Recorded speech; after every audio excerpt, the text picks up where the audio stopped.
La guerre du Vietnam s'est vite immiscée dans la sphère personnelle, intime des gens. Dans les familles, en général, les enfants étaient contre, le père était pour, et la mère n'avait pas d'avis sur la question. Le sujet provoquait des disputes, et parfois, comme chez moi d'ailleurs, les gens finissaient par ne plus s'adresser la parole. Mon père ne m'a pas...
Congratulations, calibration completed.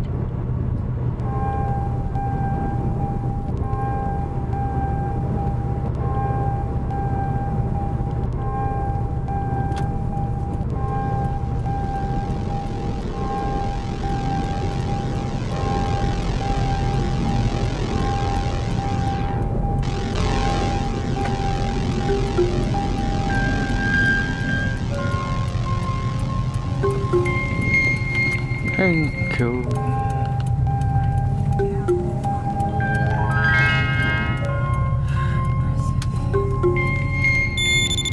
Une sonnerie stridente, mes globes oculaires se découvrent tandis que le bout de mes doigts effleure. Cherche, trouve, appuie sur un interrupteur. La phase de repos est à présent terminée.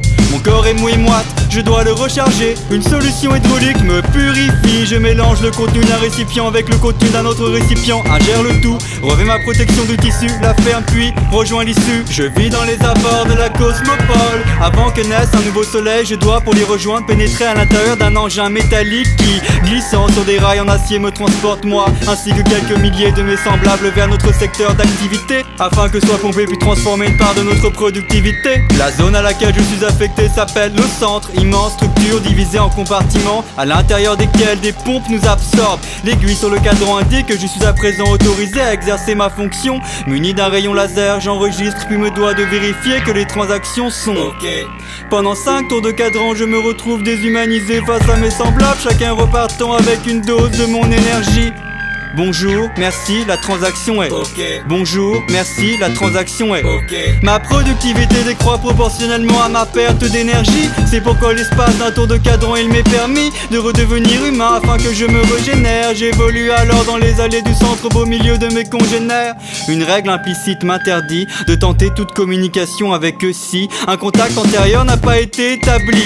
Grâce à ma fonction, je suis apte à m'approprier des sources de régénérescence, tandis qu'un déshumanisé constate que la transaction est OK. Incapable de situer le début de la fin de ce cercle, je me dois de le suivre, sachant que si je m'en écarte, je suis passible de la sanction, soit la privation de ma liberté de mouvement pendant des millions, voire des milliards de tours de cadran, ce qui risque de provoquer mon dépérissement. Retour à ma pompe, 3 tours de cadran, transport en engin métallique, 1 tour de cadran. Je vis aux alentours de la cosmopole. Une transaction me permet de vivre dans une boîte à l'espace réduit, collée à d'autres boîtes tout aussi réduites. Elle forme de hautes structures nous protégeant des aléas du monde extérieur. J'aimerais évoluer dans une boîte beaucoup plus grande, située dans un meilleur secteur. mais je sais que la transaction ne serait pas ok. Il est possible de s'associer avec l'un de ses semblables, voire de partager une boîte et même de mélanger nos enveloppes corporelles. C'est possible mais difficile, il faut d'abord user de la communication et souvent devoir s'acquitter de beaucoup de transactions okay. Heureusement dans ma boîte il y a le cube m'aide à penser, le cube m'aide à choisir les bonnes transactions okay. Le cube parvient à me projeter dans d'autres réalités, le cube occupe les tours de cadran où je ne suis pas déshumanisé. Lorsque j'insère la bonne disquette dans le lecteur, il apparaît sur le cube certains de mes semblables mélangeant leurs